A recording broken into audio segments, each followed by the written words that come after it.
Zimbabwe's political leaders have a remedy for the collapse of the capital Harare: build a new, cyber city, with as much as $60 billion of other people's money. The development in Mount Hampton, 11 miles northeast of Harare, is slated to be the site of the National Parliament, headquarters of the central bank, the High and Supreme Courts, mineral auction centers, a stock exchange, a presidential palace and luxury villas. Mount Hampton is the new Harare, said Shaji ul-Mulk, the billionaire who is backing it, adding that he's investing $500 million to get started on a project that he believes will ultimately cost $60 billion and resemble Dubai, where he lives. The parliament building has already been built there and all the ministers are moving there. A brochure depicts pristine walkways, towering high-rises and shining malls, all to be shared by a multiracial coterie of well-heeled residents. Plans also call for a solar plant, an important draw for a country currently experiencing 19-hour daily power cuts, and the use of blockchain technology. Digital asset accounts will be permitted. That's a world apart from Harare, which in 2 decades has transformed from a well-maintained city into what it is today, an urban sprawl riddled with potholes where refuse is rarely collected, electricity supply is more often off than on, and many suburbs and townships have had no reliable running water for years. Commercial buildings have just 40% occupancy, and the city center is overrun with street vendors. The planned development in Mount Hampton reflects a ruling elite preoccupation not to interrupt their lives by having to see dirt and poverty, said Stephen Chan, a professor of world politics at the School of Oriental and African Studies in London. In 2005, Zimbabwe's leaders cleared slums and informal businesses in cities with earth-moving equipment in a program called Operation Marambatsvina, which means, move the rubbish, in the Shona language, displacing 2.4 million people. Now, rather than attempting to address underlying issues, officials are opting to move the capital entirely. To critics, it's just the latest attempt by Zimbabwe President Emmerson Mnangagwa to revive a national economy that's all but collapsed. The 80-year-old has traversed the world since taking power in a coup in 2017 trying to woo investment. To date he's had little success. About $30 billion of projects ranging from mines to abattoirs have been announced, with little actually taking place on the ground despite promises of almost immediate development. The economy is fragile, with a chronic lack of foreign currency making it hard for major construction projects to move forward. Zimbabwe's currency has plunged, interest rates are the world's highest and annual inflation is 244%. Still, Mnangagwa is undeterred. The president laid the foundation stone for the project on July 20, saying it was a testament to his ability to attract funding. Mnangagwa's government is not the only one to dream of building state-of-the-art cities from scratch.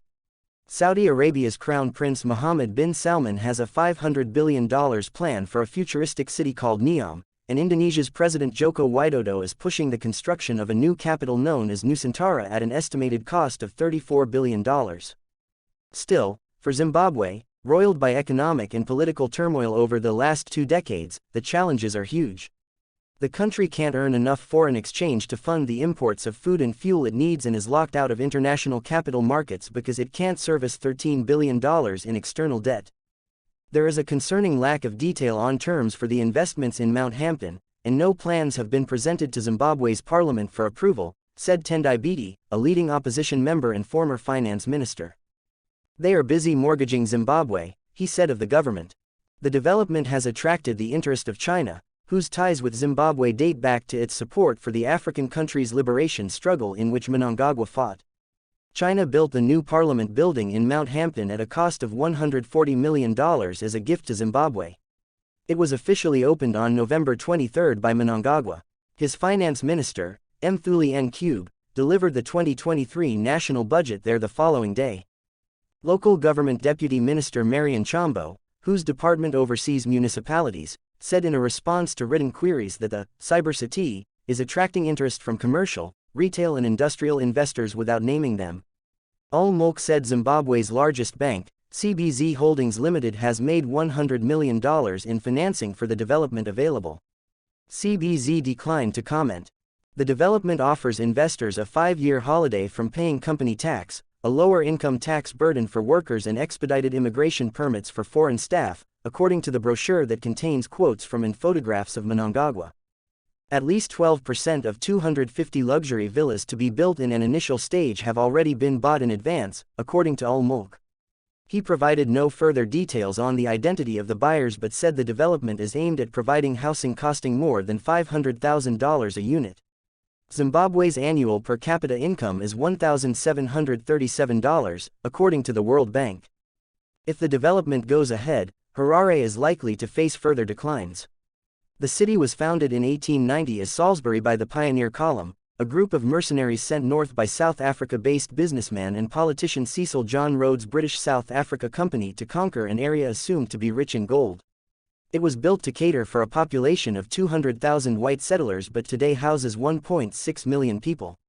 Infrastructure and services haven't kept pace. Refuse has remained uncollected for months, said Andrew Mushonga, 38, a Harare resident in Waterfalls, a middle-class suburb 26 miles south of Mount Hampton. There are pools of water everywhere as the drains are blocked. The roads are potholed. The water coming out of taps is smelly. Local residents closer to the planned development woke up one day to find a billboard along Old Mazo Road, which runs northwest of Harare, marking the site of the new capital, including a mall near their brick houses. Much of the 13,000 hectares (32,124 acres) set aside for the development have been cleared with just one green-roofed house still standing.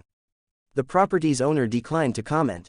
But even with that ground now bare, there is still doubt the development will ever progress. It would be a bubble, an anomaly in a country where most face infrastructural degeneration, said Chan, the London professor.